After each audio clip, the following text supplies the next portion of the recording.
When Steel talks, everybody listens.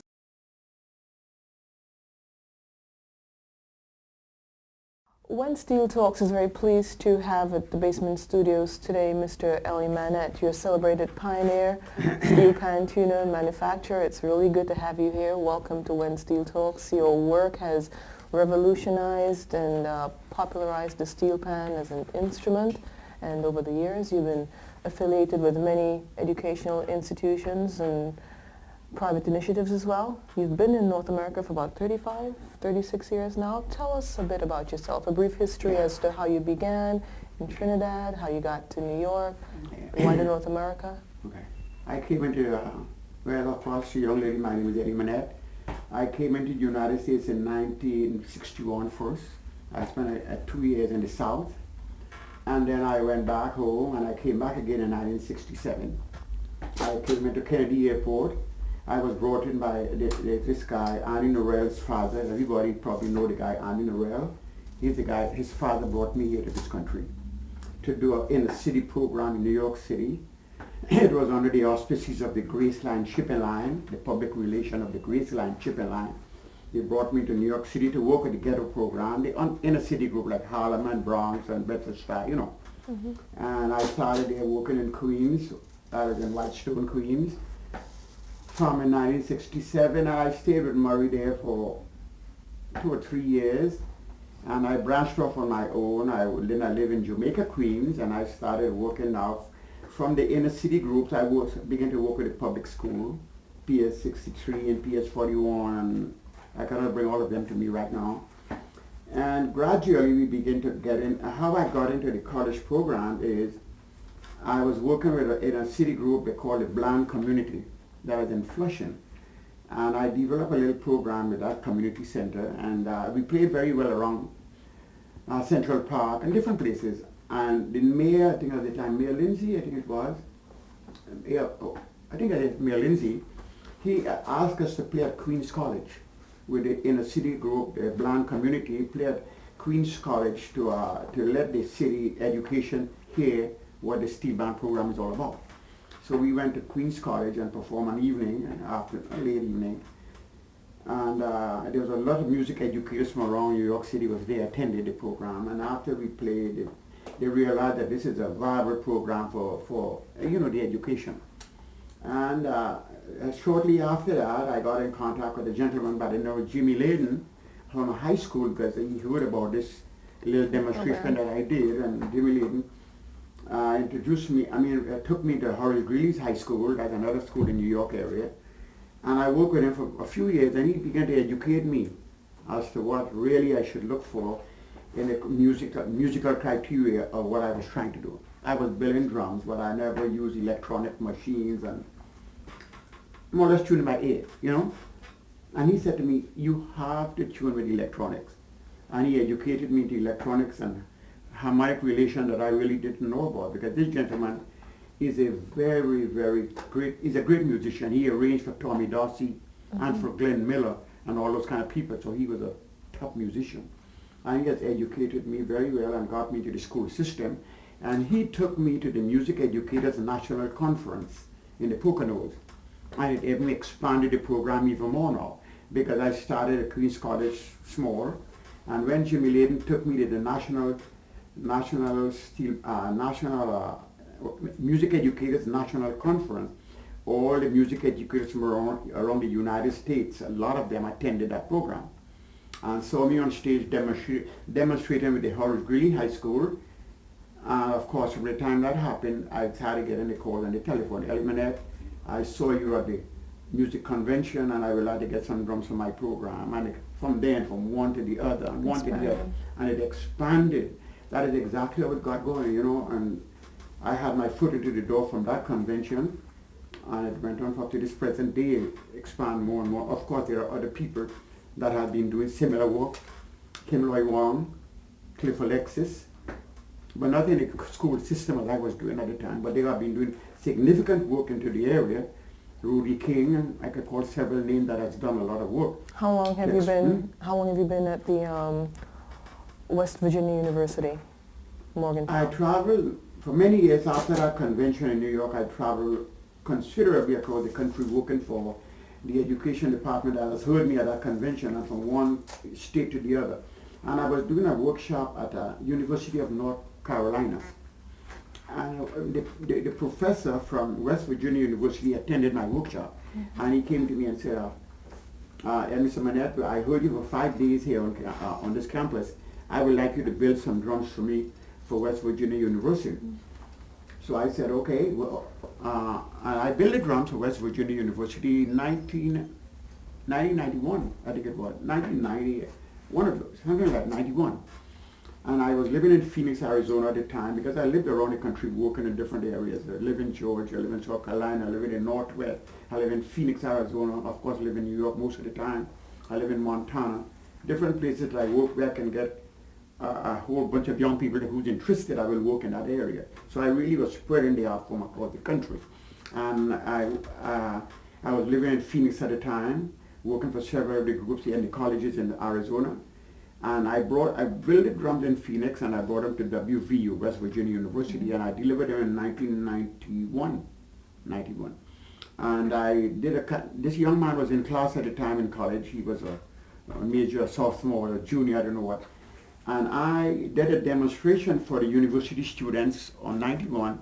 I said, just in case your drums is out of tune, this is what you should do. And I gave them a kind of a little basic tuning lecture. And some of the professors from the university were standing around like this. And when I was about to walk through the door with Kathy, one of the professors said to me, Mr. Mannette, why don't you do one semester with us? Because you have been the students are so excited with your demonstration. Why don't you do one semester with us? So I said, well, if it could be arranged, no problem, fine. So Kathy and I left and we went on the road working. We was in the Northwest working, and I called my home phone, and the answering machine said, West Virginia University has a position open for Ellie Mannette starting January 15, 1992. So I entered the university from that day, and after that one semester, now 12 years, so that's about it, how it started. And at the university, I really work around the country a lot because I am a die-hard pan man. Everybody knows that. And I just feel I'm getting older every day. And I want the art form to grow more than I feel it is growing. It's not going fast enough. And I wanted to get into the public the best way I can do it. I said, how can I make this happen? I try working in different areas, and each time I work in an area, kids will lose interest in this. They will take off and wouldn't have anybody to work with. So when I got the position at WVU, I get a lot and abundance of students wanting to enter the program. I said, okay, well, this is a haven for young people to learn this thing. So I started working with them little at a time on campus, the Evansville campus at the university, and we worked there for about 5 years. And while we began to develop the program from this into that, it began to spread. We are the university for a larger place where we can develop faster. So they told us that we will have to get off campus and get our building, and the college, of course, will take care of all the, the necessary thing. So we got a building off campus, which is connected to the university, but off campus. And we have developed into a heck of an entrepreneurial affair where we build and sell drums. And as I said to people, I have a haven of young people that is learning the work. Incidentally, I don't ever build the drums anymore. Which I will demonstrate in my lecture this evening. The young people build the drum, and you will be amazed to see the workman, the craftsmanship. I say to people, I've never worked better in my life than what these young people are doing. I can tune the drums better than they can, but the workmanship, the craftsmanship that they produce is phenomenal, and you will see them this evening. And I really would like to spread the art form to everybody, not only the young people that I'm working with. I would like to work with anybody from the Caribbean to anybody, because I always say to people this. Ellie Mannette work, I would never say it is the best, but it's a little different. I try to have a unique song. I don't try to copy anybody else's song. And whether you like my song or not is up to you. But I always have a song that I want to produce and want to maintain, And I train my people into that, and I'm fair enough to them to the point that I will say to them, I'm giving you all the experience that I have and all the technique that I have.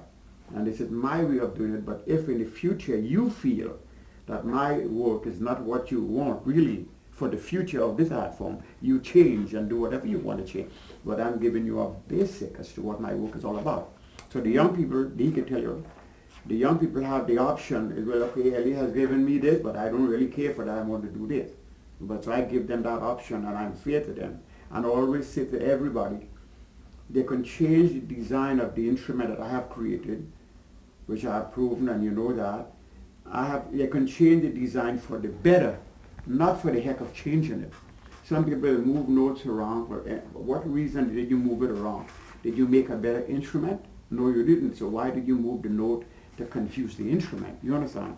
It should be standard. At this time, we're 50 years into the art form, and it should be more or less almost standard to this day, but still they have... That's the point I wanted to touch on regarding standardization. You think that there should be a worldwide standardization of pan by now after all this time? It should be after 50 years of it. I mean, you cannot fight anybody to do what I do, but what we have to do as a body of people that who's interested.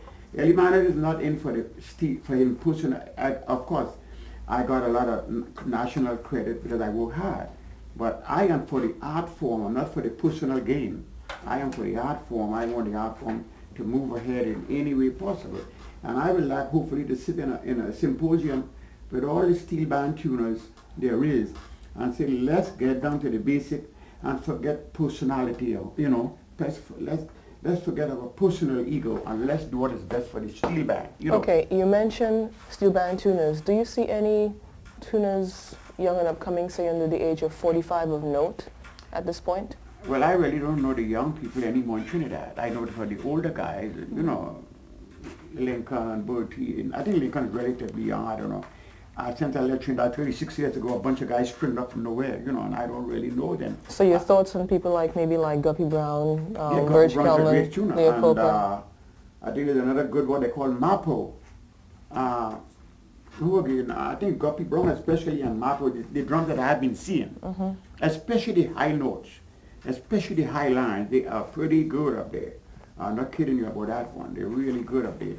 Guppy Brown and Mapo, and I don't know the other guy very much. Okay. Who influenced you technically in your very, very young days as a tuner, as a pan maker?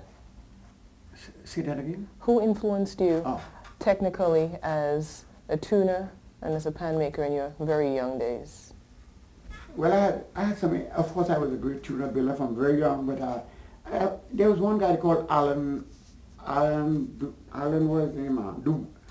I forgot, a guy from the south, he make Invaders Steel Orchestra, Alan Dubois. I really named to me, but his name was Alan.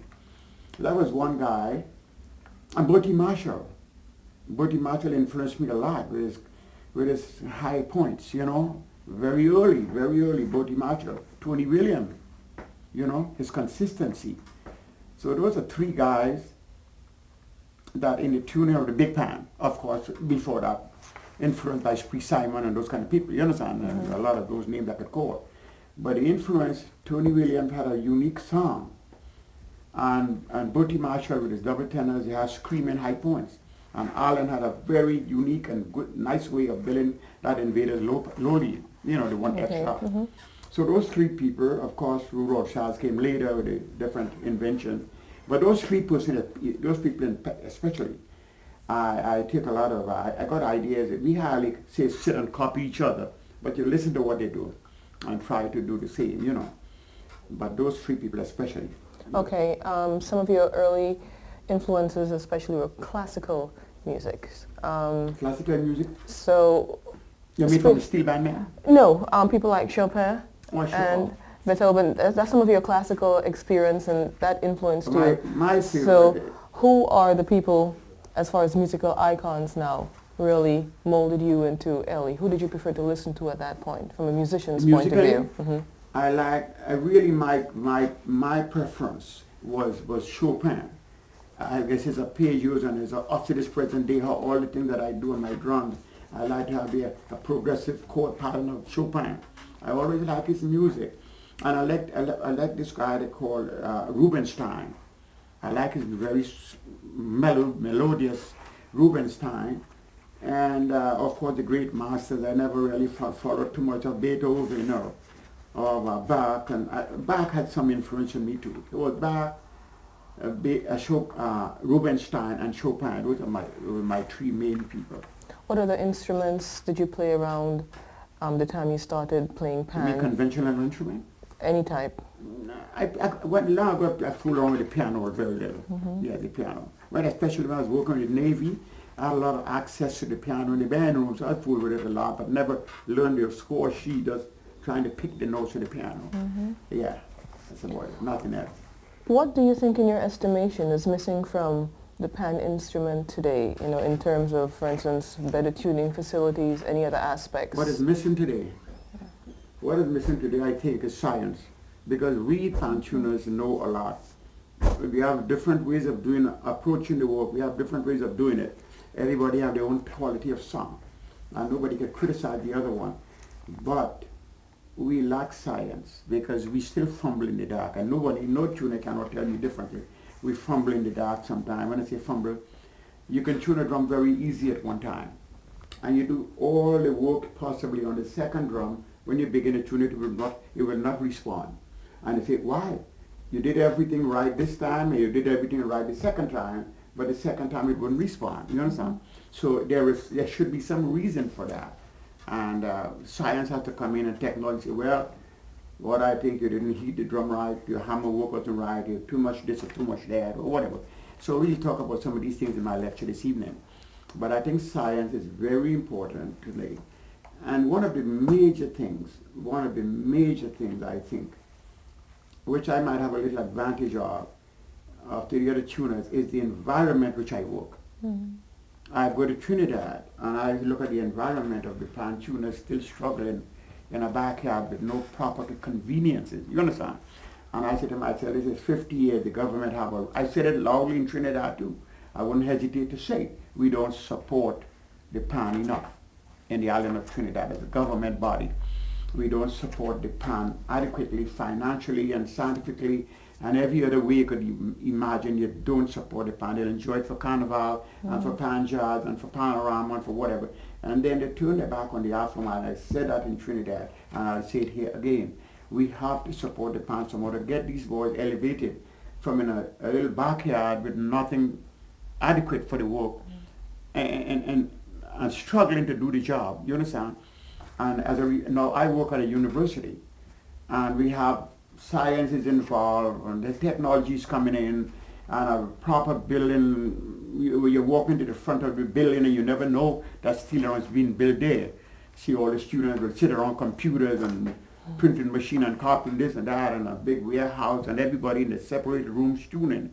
Nobody knows what the other guy is doing. We have separate rooms, and tune over there, build over there, tune over there. Everybody lock themselves in and do their work adequately. And this is the kind of environment which I really would like to see for pan men, in general, for our art form, for our music, our national instrument. And the Trinidad government is not doing that. And I will say it until I die, that we have a love-hate relation for pan. I said it again and again. When I say a love-hate, Trinidad love the pan. But when come after Carnival and Panorama, they turn their noses up at the pan. What do you think about corporate involvement? Who's that? Corporate involvement, big companies' involvement. Do you see any room there for improvement? Well, when I was home, of course, I was with the Shell Oil and Desperados, with the Coco, and different people like that. And I really don't know to what extent the corporation is supporting the pan right now. You all might know better than me. I really don't know at this time. But that has to be brought to the forefront by the government, which of course we haven't got the money to put into the pan development. So how about influencing the corporation into some kind of a limited taxation or something like that, so they could get involved with the pan. The government body have to do Ministry of Culture and Gender Affairs. If they're doing the job and they're thinking about our national culture, they should do that kind of a thing, promote that kind of thing. What are some of the most common mistakes you find in pan tuning commonly, just briefly? Common mistakes? Yeah. When steel talks, I might everybody say listens. So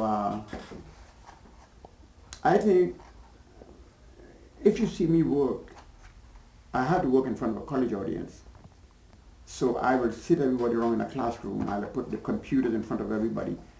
And I will have a drum in front of me. When I say the computers, they are the strobes. and I'll have a drum in front of me, and I will draw have a drawing on a blackboard. I will draw the diagrams of the note on the blackboard, sometimes over a projector, and I'll say, I will strike this area here, kids, and look at your machines, and you're going to see what's going to happen. The overtone, first overtone is going to move up, and the second overtone is going to move down, or the fundamental is going to do this or that. And we have a very, very scientific approach to it. And he's one of my students right there. And I develop a language in which I teach them. I develop a special language. I say to them, shrink a pinch or point or float or whatever into the language I taught them about, and they understand what I'm saying. And every time I say, this is going to happen when I do that, or this is going to happen when I do that, and they'll sit like this. And every stroke of the hammer, they could see it moving in the machine. Now, what I observe with the Trinidadian tuners, which I say I don't want to get into trouble, what I observe, they do a lot of banging like that kind of thing. And how could you teach a class that? So I said to myself, I stand like this and I look at them tune. I say, I don't like that approach, because what I observe in that approach is you get what they call metal fatigue. And because you work the note too much to get the note to carry what you want. And as a result of that, you get the note to carry unnecessary overtone. So the pureness sometimes is not there, which I'm not going to criticize the tuners, but that's what I observe. And in my way of tuning, bam, bam, I stop, I'll point out to the class, I go in, bam, bam, stop, look at what's going on here, bam, bam, you understand? And they get that approach. So you'll hear my song, which is very different. I don't say better, but different. Okay, have you heard or made what you would term the perfect pan? And if so, what is lacking? No, I don't think there's a perfect pan made yet by anybody. Some of them come pretty close, but there's no perfect pan yet. Because you could get a number of notes good, but there's always some one or two that is not there. When it comes to musical terminology of what it's supposed to be. Vibration, sustainers, temperament, harmonic overtone related from this to that. There's a lot of things that when working with a student at the university, working with them, there's a lot of things musically that I learned from White being here. I didn't know it before. And I would like to speak, that's how I'm speaking to you. Now, I'm not criticizing any tuner, but I would like to talk to all of them and let's discuss it, you understand? For the benefit of the uniform. Because when I say temperament, what do you mean by temperament? What do you mean by this? You know what I mean, things like that. And I will speak to them in that kind of relation, and let's move ahead with the art form instead of looking for personal gain, You were one of the original members back in 1951 when TASPO was established in Trinidad. Who was or who were the pan tuners at that time for the band? Well, most of us tune our own drum. I tune a drum for myself, for Dudley Smith, for Sterling Betancourt, and for Bill Ray Bonaparte. I tune their drums. That's four. And for Fillmore Davidson, Boots, from Casablanca or Syncopate or something like that. So that's 5 drums that I tune. Spree Simon tunes drum. Spree Simon tunes drum. Theodore Stevens tunes drum. Andrew De Lavestu tunes drum. Tony Williams tunes drum. And I think that was about it. And one other guy was there. Who's the other guy? I can't bring the other guy to me now. Patsy Haynes. I think Patsy Haynes, I don't know, I can't remember exactly. A guy they called Croppy tuned Patsy Haynes drum. So Croppy tuned Patsy Haynes drum. Belgrade Bonaparte, Andrew De Lavestu tuned his drum. Theodore Stevens tuned his drum. Spree Simon tuned his drum. And Andrew De Lavestu, and that's about it. And Tony Williams tuned his drum. And I tuned the other drums. What idea led to the layout of the double second? Well, I came back from England in 1952 and I played a single second. That wasn't playing, but I built one for Betancourt. And Betancourt played one and I think Bonaparte played one, second time. And when I got back from England, we had a musical knowledge as to chromatic and what music should be from Lieutenant Griffith. And realizing that the double second, every second pan only has limited range, and I wanted to have more range for the accompaniment of the lead especially.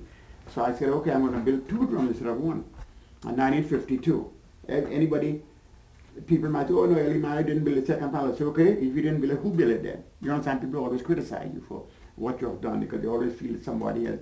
So I say, bring the person to the forefront or let's shut up. I built a second panel in 1952.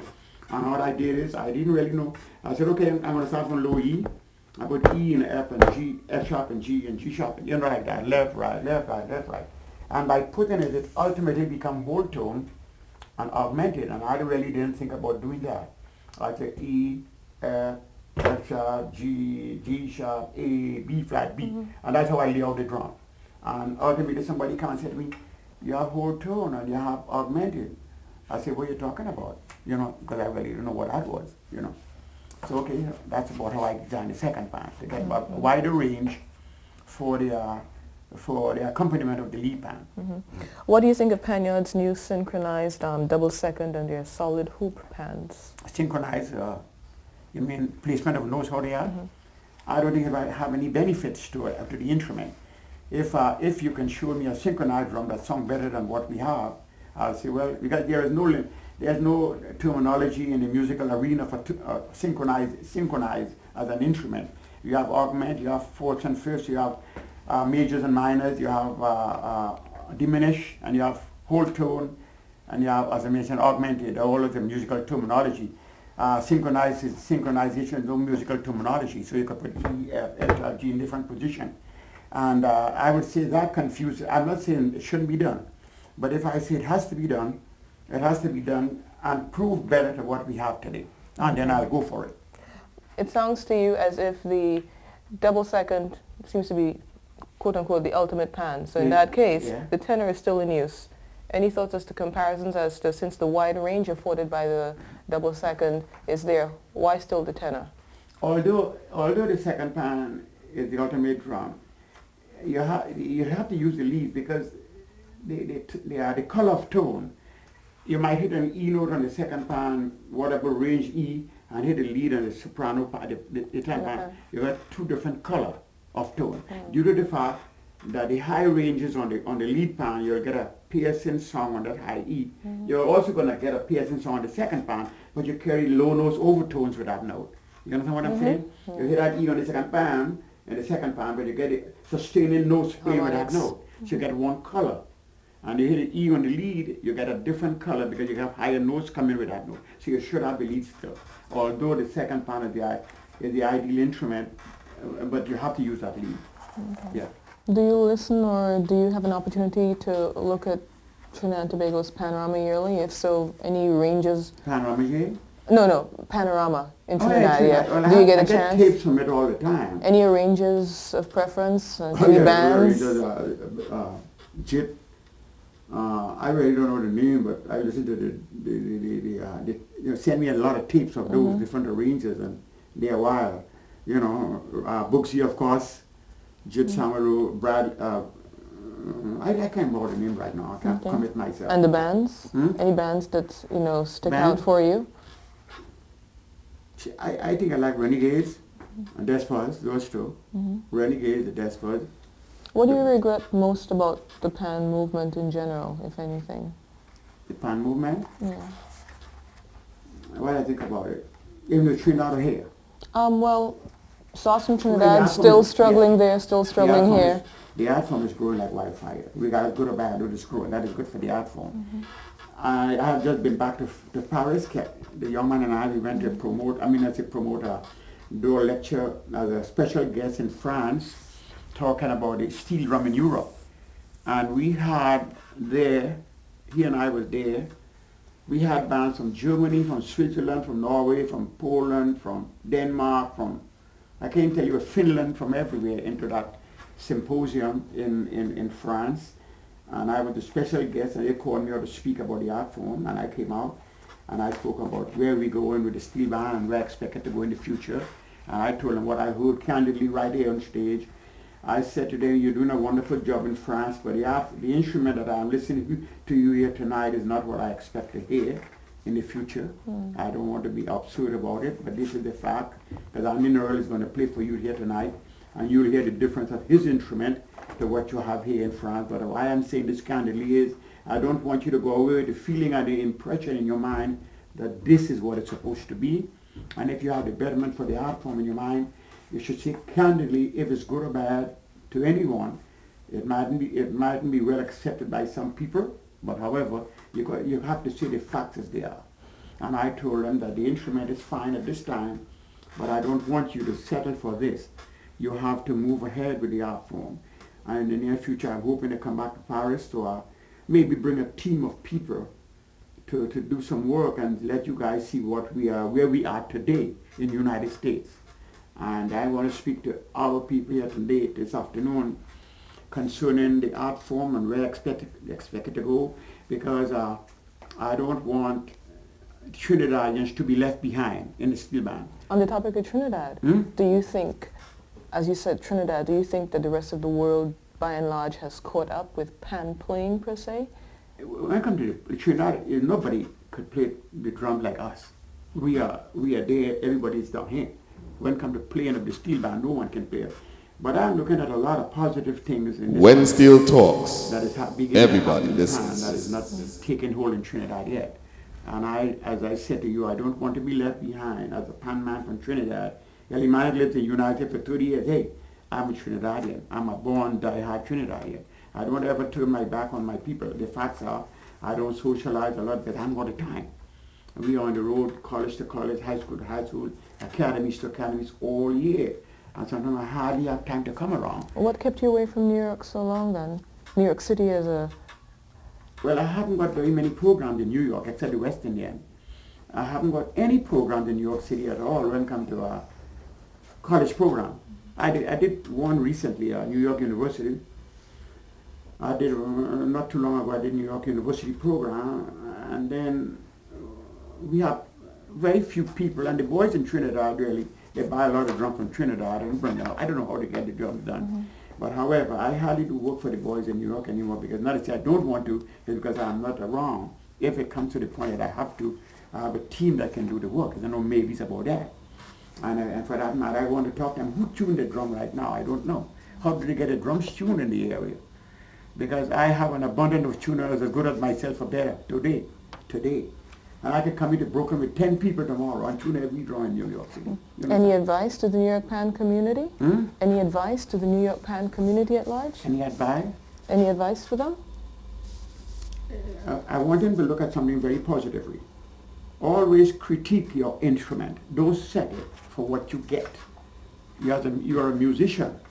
And if you're a good musician, you play a keyboard on a piano, or marimba, the xylophone, you play da-da-da-da-da. And you get a consistency of related tones. You understand how to sustain. And you might get a steel drum. And I say, I'm not criticizing, but it's a general criteria about most steel drums. You get some beautiful notes here, and then you get some lousy ones here. You understand?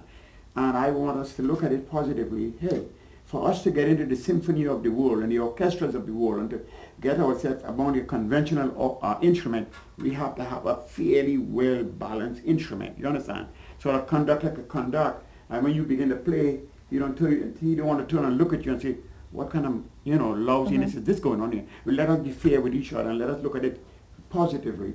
We have the instrument. I would say that I advise everybody in New York and all the Western like myself, I have never been satisfied with one drum that I ever built. I don't care how good you may think it was or is. I have never been satisfied with an instrument, and I want everybody to have that mentality to improve the instrument. So when you get a drum from a guy, whoever it is, it could be Ellie Mannette, it could be any other tune, say, hey, I'm not too happy with this here, could you do any better? You understand? Could you make, and if you could look at it that way, then the instrument will begin to improve. Or somebody will buy a drum and settle for what they have. And not thinking in terms of the musical terminology of it. Is it right? Is it sharp or flat? Is it sustaining good enough? And this kind of a thing. You understand? Okay. Well, it's been really good having you here at Basement Studios. When Steel Talks is very pleased to have you here, and also in New York for the workshop, which you'll be doing later on today.